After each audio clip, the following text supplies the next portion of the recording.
Bom dia a todos os irmãos. Eu também só vou dar um pequeno pensamento mais devocional e falar acerca de um personagem, mas de modo muito rápido, que é João Marcos. Nós conhecemos ele pelo Evangelho de Marcos. E as duas passagens que eu vou me basear são aquelas que estão escritas com letra maior e as outras também é onde ele é referido também.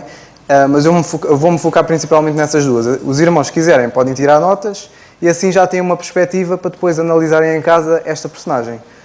Não temos assim tanta coisa escrita acerca dele, mas o que temos escrito acerca dele é importante e já dá uma imagem bastante clara, sem contar com o Evangelho de Marcos, da pessoa que ele era.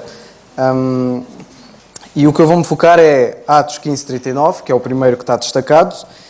E eu vou ler no instante, e diz assim o seguinte: E tal contenda houve entre eles, que se apartaram um do outro, Barnabé e Paulo. Barnabé, levando consigo Marcos, navegou para Chipre. Se olharmos um bocadinho antes, nos versículos, é dito que Paulo e Barnabé tinham ficado em Antioquia, ensinavam e pregavam com muitos outros a palavra de Deus. Alguns dias depois, o Paulo disse a Barnabé: olha, vamos visitar outros irmãos por outras cidades, em que nós já anunciámos a palavra do Senhor, para ver como é que é o estado deles. Barnabé aconselhava então, disse: olha, Paulo, vamos levar João Marcos connosco. Mas Paulo achou que era razoável não levarem João Marcos com ele. Porquê? E a razão é porque desde da Panfília este João Marcos tinha-se apartado deles, afastou-se deles e não os acompanhou naquela obra. No entanto, Barnabé achava que sim, vamos levá-lo, pode ser de alguma forma um motivo para ajudá-lo a crescer e a fortalecer-se. E houve esta contenda entre eles.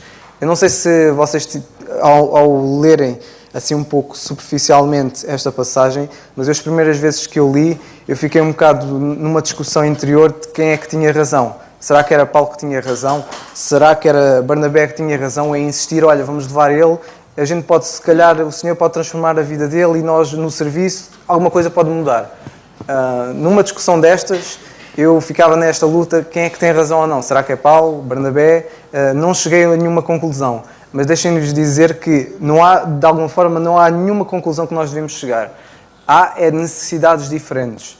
Se nós olharmos para Paulo e ao lermos a carta de Atos e todas as cartas de Paulo, este era um ponto em que o ministério de Paulo estava a dar um salto gigante. Ele tinha de chegar mais longe. E antes de ele chegar mais longe, ir para as zonas da Ásia, Roma, etc., até Espanha, que era o objetivo dele, ele tinha de fortalecer e ensinar a doutrina, neste caso do Evangelho da Graça de Deus, e fortalecer as igrejas locais para depois ele dar o salto acima e expandir.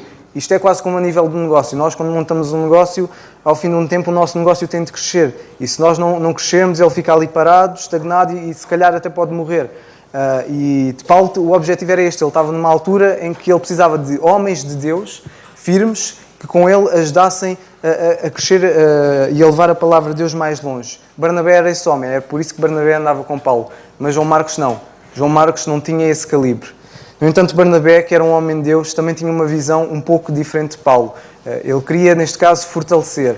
E ele achava que o estado de João Marcos era um estado que era preciso aproveitar para ajudá-lo a afirmar-se na palavra de Deus, para que não acontecesse outros casos desses.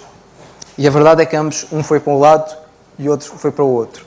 Mas o que eu quero, o pensamento que eu quero deixar não é esta discussão entre eles os dois, mas a questão aqui é João Marcos.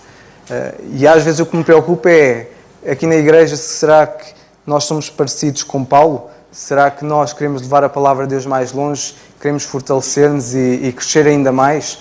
Será que, como Barnabé, nós queremos ajudar uns aos outros, ajudar aqueles que estão fracos ou aqueles que dormem?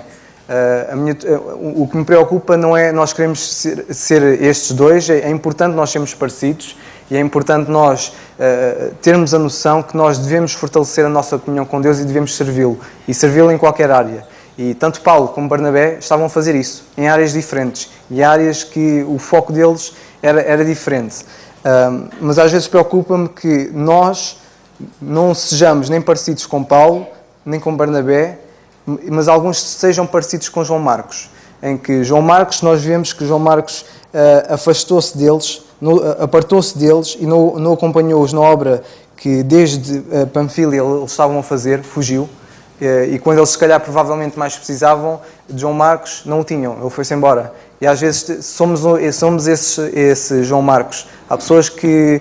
E Deus precisa de nós, ou quer nos usar no serviço dele, e nós simplesmente dizemos que não, eu tenho a vida muito ocupada, eu tenho muita coisa para fazer, tenho os meus filhos para cuidar, tenho o meu trabalho, vou ter um exame amanhã, tenho de estudar, eu sei que há a reunião de jovens, mas isto é mais importante. E se calhar eu não estudei antes e agora é que estou aflito antes do exame, é que não vou à reunião de jovens, eu vou ter o teste amanhã, eu tenho que estudar agora. E às vezes somos estes João Marcos, em que Deus quer usar-nos e nós simplesmente apartamos e afastamos daqueles que querem servir o Senhor e que se calhar até contam com a nossa ajuda e nós vamos embora. Não só na reunião de jovens, mas talvez no culto de mulheres. Quantas mulheres podem ser abençoadas e ajudar as mais novas e as mais jovens? Precisam dos vossos conselhos, precisam do vosso carinho, da vossa atenção e amor, e se calhar as irmãs mais velhas não vão, ou as mais novas, para dar aquela motivação, aquela força, aquela energia que elas têm e a alegria que têm para com os mais velhos também. Ou seja, nós precisamos uns dos outros. E se calhar há irmãos que até contam connosco, e eu não falo só, eu sei que é verdade que nós muitas vezes contamos com os anciãos fazer um trabalho que nós também devemos fazer, que é preocupar uns com os outros. E todos nós vamos prestar contas a Deus em relação a isso. Não são só eles. Apesar deles serem anciãos, apesar dos diáconos terem uma função muito importante, dos líderes em cada ministério terem uma função importante porque estão responsáveis e na liderança de tanta gente, mas o trabalho que eles fazem, que os líderes fazem, todos vocês têm de o fazer. E João Marcos, houve esperança nele. É verdade que Barnabé pegou nele e, de alguma forma, não sabemos o processo que ele utilizou, ou a forma como o Senhor trabalhou em João Marcos, mas a verdade é que quando chegamos na segunda carta a Timóteo, e vou lá ler rapidamente, em que está ali escrito, na segunda carta a Timóteo, no capítulo 4, no versículo 11,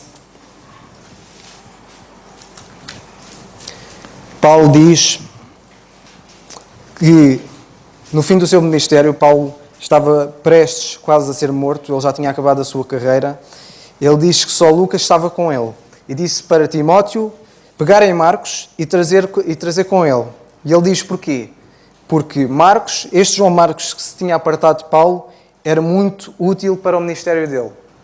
Notem de alguém que se tinha apartado dele, na altura em que se calhar Barnabé e Paulo tanto precisavam nele, ele fugiu. A verdade é que este tio, Barnabé, preocupou-se com ele ao ponto de que o Senhor usou para transformar Marcos, ao ponto de Marcos, de alguém que tinha fugido, que ninguém podia contar com ele, de repente Paulo diz, olha, este Marcos é muito útil no meu ministério, eu preciso dele. Sem ele o trabalho não pode avançar para a frente.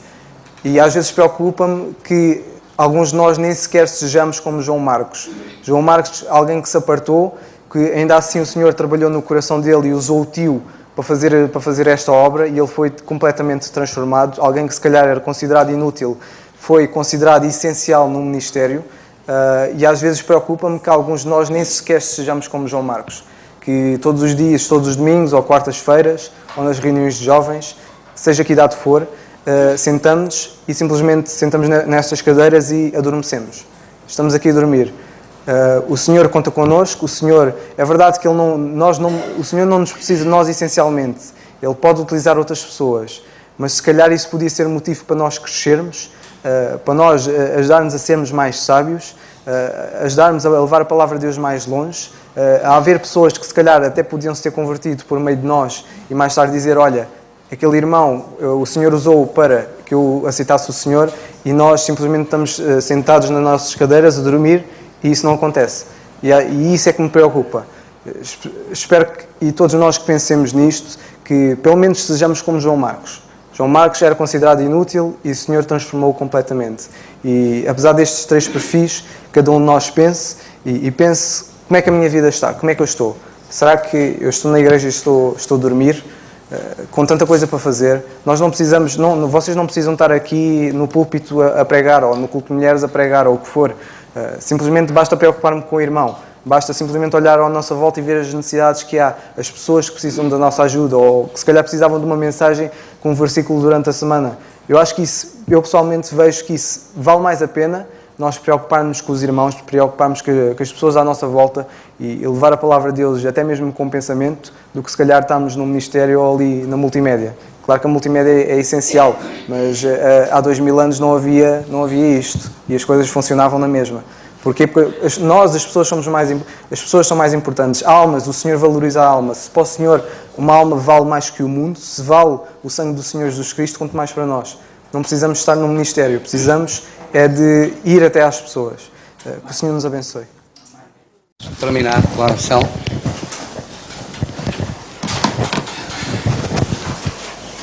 Senhor nosso Deus e Pai, nós te queremos agradecer pela Tua palavra.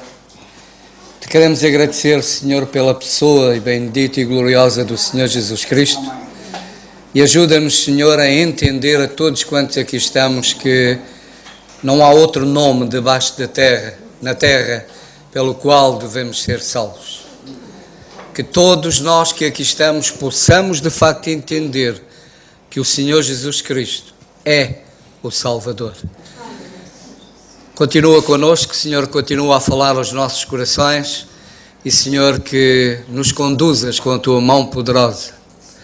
Abençoa logo à tarde também, lá em Lisboa, e, Senhor, que continues a falar aos corações que ali vão estar. Te rogamos todas as coisas no nome e para a glória do Senhor Jesus. Amém.